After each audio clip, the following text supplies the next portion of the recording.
Brings us to an intriguing question.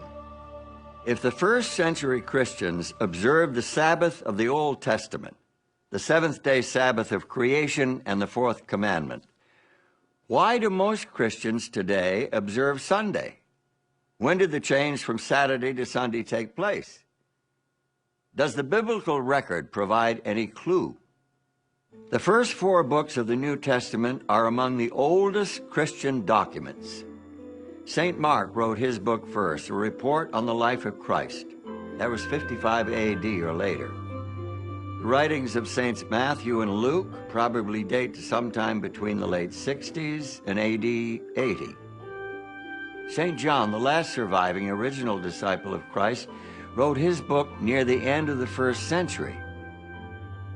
Despite their late dates, from 30 to 70 years after the death of Christ, these books contain not even the slightest hint that Jesus himself or his disciples considered changing the day of rest and worship from the 7th day of the week to the 1st.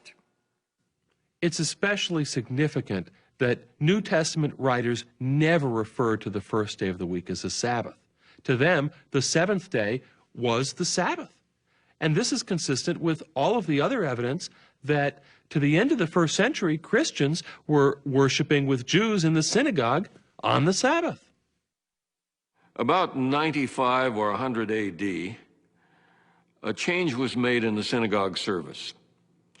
The middle part of the service is known as the standing prayer, the Amidah, or the 18 benedictions, consisting of 18 short prayers or blessings of God, Thanksgiving blessings. All 18 are recited on weekdays, on Sabbaths only 7. But at this time, an additional one was added. It's known in Hebrew as the Birkat Hamanim, the blessing concerning the heretics, but it's not really a blessing. May the apostates have no hope. May the dominion of wickedness be speedily uprooted in our day. May the Nazarenes and the heretics quickly perish and not be inscribed together with the righteous. Blessed art thou, the eternal our God, who crushes the wicked. Amen.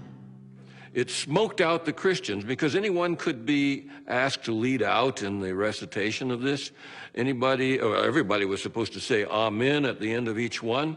And this made it very uncomfortable, in fact, impossible for Christians to participate in the Pharisee-led synagogue service from that time onward.